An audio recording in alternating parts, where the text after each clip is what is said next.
Good morning বয়েস। তাহলে আমরা আজ উপপাদ্য 41টা শুরু করছি। প্রথমে দেখ বিবৃতি তোরা ওটা বই থেকে লিখে নিবি। আমি মুখে বলে দিচ্ছি যে একটি বৃত্তের বহিস্থ কোনো বিন্দু থেকে বৃত্তটিতে দুটি স্পর্শক অঙ্কন করলে স্পর্শক দুটির দৈর্ঘ্য সমান হবে এবং তারা কেন্দ্রের সমান কোণ উৎপন্ন করবে। তাহলে একটি বৃত্তে আমরা বৃত্তের উপপাদ্য যেভাবে শুরু করি যে ও কেন্দ্রীয় বৃত্ত, একটা চিত্র আঁকছি প্রথমে যে ও কেন্দ্রীয় বৃত্ত,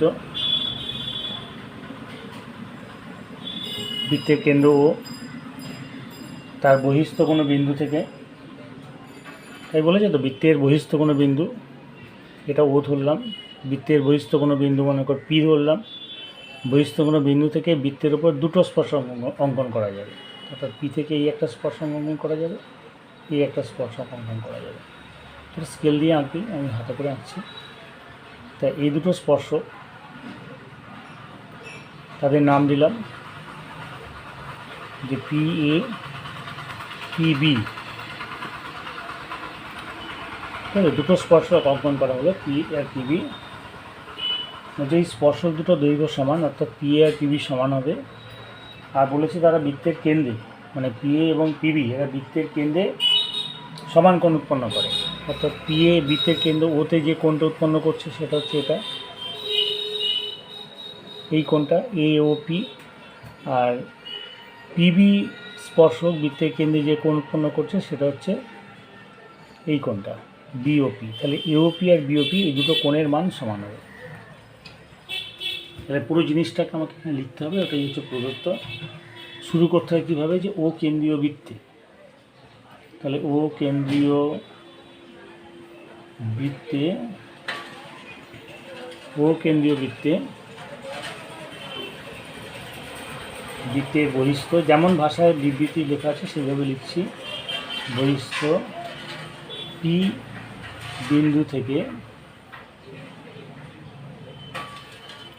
পি এ এবং পিবি দুটি স্পর্শক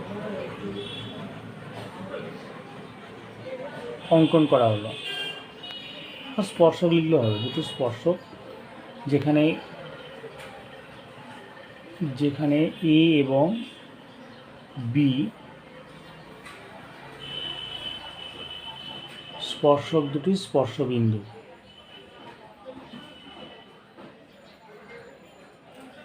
স্পর্শক দুটি স্পর্শবিন্দু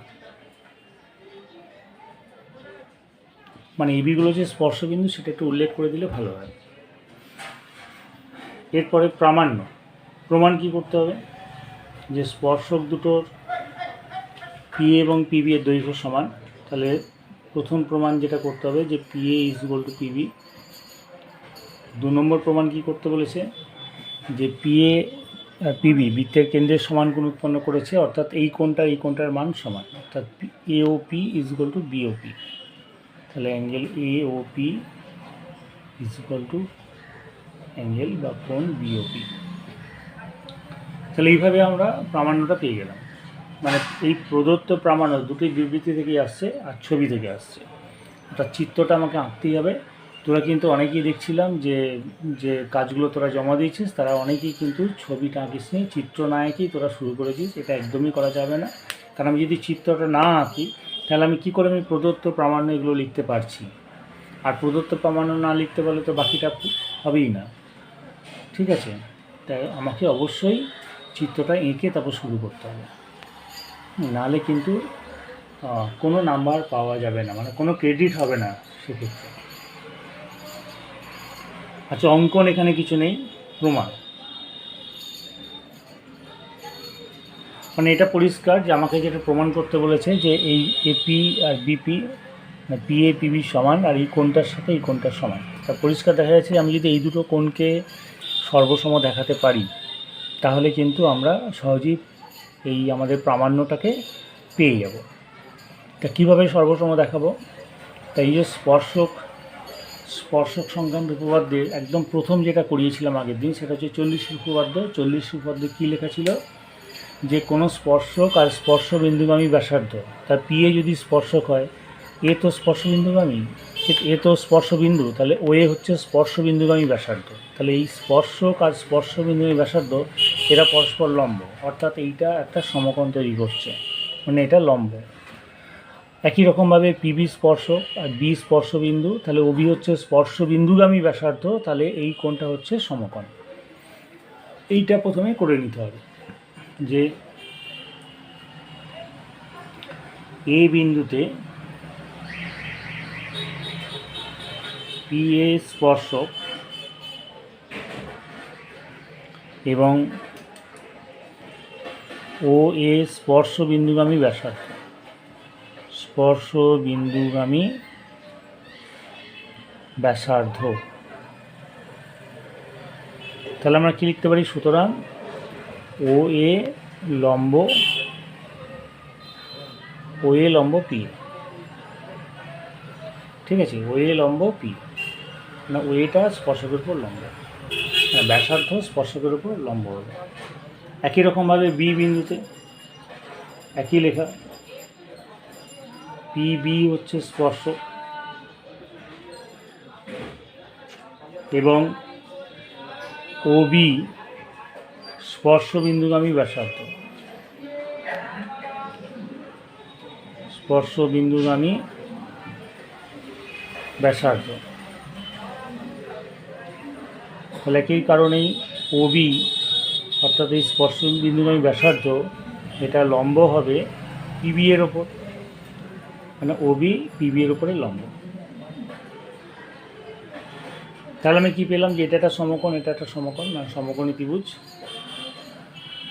তাহলে এখানে লিখি, সুতরাং কোণ ও এ বি সমান ও A P, O A P R কোণ ও বিপি, এই কোণগুলো কী হচ্ছে? সমকোণ, মানে এক সমকোণ বা 90 ডিগ্রি। তাহলে ত্রিভুজ দুটো সমকোণী ত্রিভুজ, তাহলে সমকোণী ত্রিভুজ দ্বয়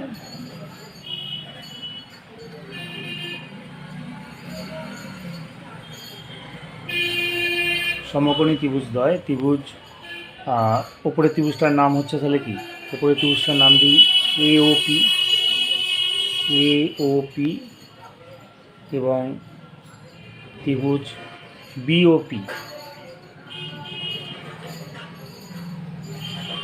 তাহলে সমকোণের যে সর্বসময়ের সূত্রটা হচ্ছে এরকম, আর এইচ এস।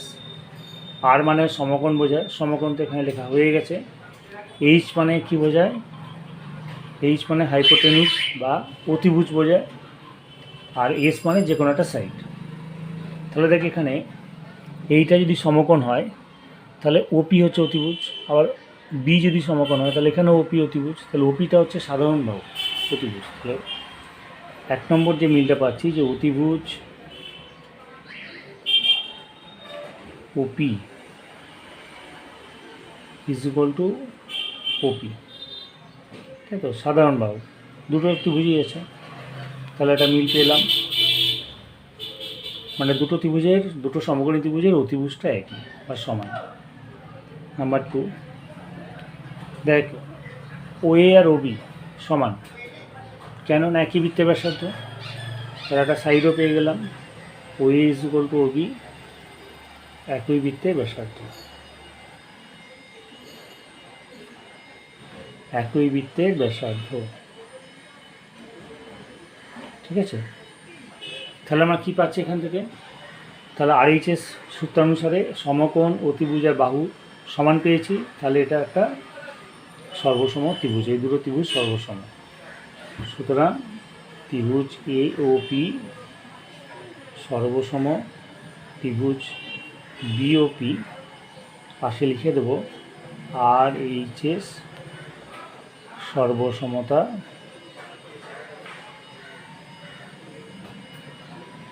শর্তানুযায়ী।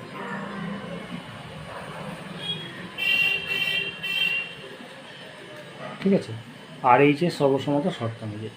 দুটো ত্রিভুজ সর্বসম হলে তাহলে পরিষ্কার দেখা যাচ্ছে যে এইটা চলে আসছে যে ত্রিভুজের অনুরূপ বাহুগুলো সমান হবে, তাহলে AP is equal to BP হবে, আর এই কোণটার সঙ্গে এই কোণটা সমান হবে, কারণ সমকোণ, এইটা সমকোণ, এটা সমকোণ, এই কোণটা এই কোণটা সমান, আর এইটা হচ্ছে সাধারণ বাহু। তাহলে দেখ এই কোণটার সমান, এই কোণের অপোজিট বাহু হচ্ছে এপি, এই কোণের অপোজিট বাহু হচ্ছে বিপি। তাহলে আমি পিএ আর পিবিটা সমান পেয়ে গেলাম। তাহলে সুতরাং নাম্বার 1 যে PA is equal to PB, আর নাম্বার 2 কোণ এওপি ইজ ইকুয়াল টু কোণ বিওপি। পাশে লিখতে হবে একটা কথা যে সর্বসম ত্রিভুজের